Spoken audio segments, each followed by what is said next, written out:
Hi friends, welcome to Sabina சமையல். இன்றைக்கி ஒரு பன் தோசை தான் செய்ய போகிறோம். அதுக்கு நான் ரேஷன் பச்சரிசி ஒரு 4 மணி நேரமாக ஊற வச்சு எடுத்திருக்கேங்க. ஒரு 3 டம்ளர் ரேஷன் பச்சரிசி, ஒரு ஸ்பூன் வெந்தயம், இப்போ 2 சேர்த்து நல்லா கழுவி ஒரு 4 மணி நேரமாக ஊறிட்டுருக்குங்க.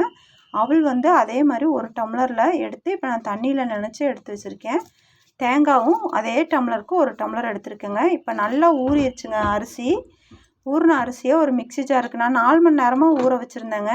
இப்போ எடுத்து நம்ம தேங்காய் போட்டாச்சு. அதே மாதிரி அவளையும் போட்டுக்கலாம். அவளும் தேங்காய் இப்போ 2 போட்டாச்சுங்க. இப்போ போட்டுட்டு இதை நல்லா நெய்ஸாக அரைச்சி எடுத்துக்க போகிறோம். அரைச்சி எடுத்ததை ஒரு 8 மணி நேரம் அல்லது ஒரு 9-10 மணி நேரமாவது இது நல்லா புளிக்கணுங்க. இப்போ அது கூடயே கொஞ்சமாக அரிசியும் போட்டுக்கலாம். ரொம்ப ஈஸியான மெத்தடில் செய்கிறதுங்க. ரொம்ப சாஃப்டாக இருக்கும் இந்த பன் தோசை. இப்போ அரிசி போட்டு இப்போ நல்லா பாருங்கள், இப்போ ஆட்டி எடுத்தாச்சு. இப்போ ஒரு பாத்திரத்துக்கு மாற்றிட்டேன். மீதி அதே மாதிரி 2 டைமாக போட்டு ஆட்டி எடுத்தாச்சுங்க. இப்போ மாவுக்கு தேவையான அளவு உப்பு போட்டு நல்லா கைவிட்டு நல்லா கலந்து எடுத்துக்கிறேன். ஆனால் நான் எடுத்துருக்க பாத்திரம் கொஞ்சம் குட்டியாக இருக்கனால நான் 2 பங்காக எடுத்துக்க போகிறேன். பாருங்கள், இப்போ மாவு நல்லா கலந்தாச்சு.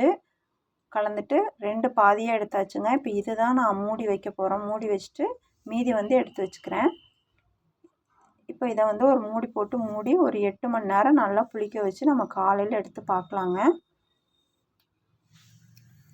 இப்போ நான் காலையில் எடுத்து பார்த்தேங்க, நல்லா புளிச்சு வந்துருந்துச்சு மாவு.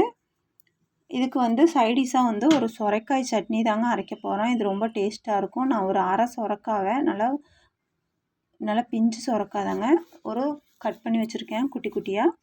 ஒரு 2 டீஸ்பூன் கடலைப்பருப்பு, 2 டீஸ்பூன் உளுந்து பருப்பு, கருவேப்பிலை, வெங்காயம், தக்காளி, கொஞ்சமாக புளி, காரத்துக்கு தகுந்த மாதிரி ஒரு 5 வரமிளகா எடுத்திருக்கேன், ஒரு 2 பல் பூண்டு. இப்போ இதெல்லாம் இப்போ நல்லா வணக்கிக்க போகிறோம். அதுக்கு முதல்ல நம்ம பன் தோசைக்கு தேவையான ஒரு தாளிப்பு கொடுத்துக்கலாங்க. அதுக்கு ஒரு 1/4 டீஸ்பூன் கடலைப்பருப்பு, 1/4 டீஸ்பூன் உளுந்து பருப்பு, கேரட்டு நான் ஒரு கேரட்டு ஃபுல்லாக எடுத்து நல்லா சொரவி எடுத்திருக்கேன். மீடியம் சைஸ் வெங்காயம் கட் பண்ணது. இப்போ அதை எல்லாமே போட்டு இப்போ நல்லா ஒரு வணக்கு மட்டும் வணக்கி இப்போ நம்ம இது மாவில் கொட்டிக்கலாம். அவ்வளோதாங்க. இப்போ வணக்கியாச்சு. வணக்கினதை அப்படியே மாவில் சேர்த்து நல்லா மிக்ஸ் பண்ணிக்கலாம். அதே கடாய் அடுப்பில் வச்சுருக்கேன். இப்போ அதில் ஒரு 3 டீஸ்பூன் போல் எண்ணெய் ஊற்றிக்கிறேன். இது எதுக்குன்னு பார்த்தீங்கன்னா, நம்ம சட்னிக்கு எடுத்து வச்சுருக்கோம் இல்லைங்களா, அது வணக்கிறதுக்கு தான் போட்டிருக்கேன். கடலைப்பருப்பு, உளுந்து பருப்பு போட்டாச்சுங்க. எண்ணெய் காஞ்சதும் இப்போ அதை நல்லா கருக விடாமல் லோ ஃப்ளேமில் வச்சு நல்லா வறுத்து எடுத்துக்கணும். இப்போ வறுத்து எடுத்த கடலைப்பருப்பு கூட பாருங்கள், இப்போ இந்த அளவுக்கு நல்லா வறுத்தாச்சு. இப்போ அந்த சொரைக்காய் கட் பண்ணி வச்சுருக்க சொரைக்காய் போட்டாச்சுங்க. போட்டு அதையும் நல்லா இதோடு சேர்த்து நல்லா வதக்கிக்கணும்.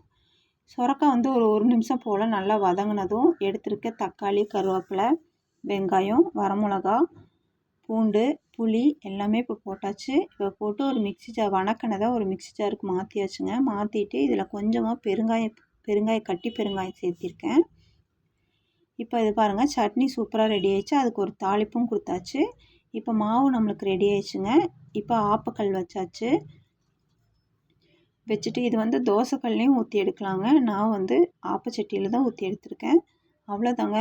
அருமையான பாருங்கள், நல்லா சாஃப்டாகவும் எவ்வளோ நல்லா இருக்குது பாருங்கள். நல்லா சாஃப்டாக மெதுன்னு இருக்க பன் தோசை சூப்பராக நம்மளுக்கு ரெடி ஆயிடுச்சுங்க. நீங்களும் குழந்தைங்களுக்கு இதே மாதிரி செஞ்சு கொடுத்தீங்கன்னா காலையில் பிரேக்ஃபாஸ்ட்டுக்கு சூப்பராக விரும்பி சாப்பிடுவாங்க. அவ்வளோதாங்க. இப்போ ஃபஸ்ட்டு ஒன்று ஊற்றி எடுத்தாச்சு. இப்போ 2வது நான் வச்சுருக்கேன். இப்போ லோ ஃப்ளேமில் வச்சு இப்போ நல்லா மூடி போட்டு வச்சிட்டோம்னா ஒரு நிமிஷத்தில் சூப்பராக பன் தோசை சூப்பராக நம்மளுக்கு ரெடி ஆயிருங்க. அவ்வளோதாங்க இந்த வீடியோ.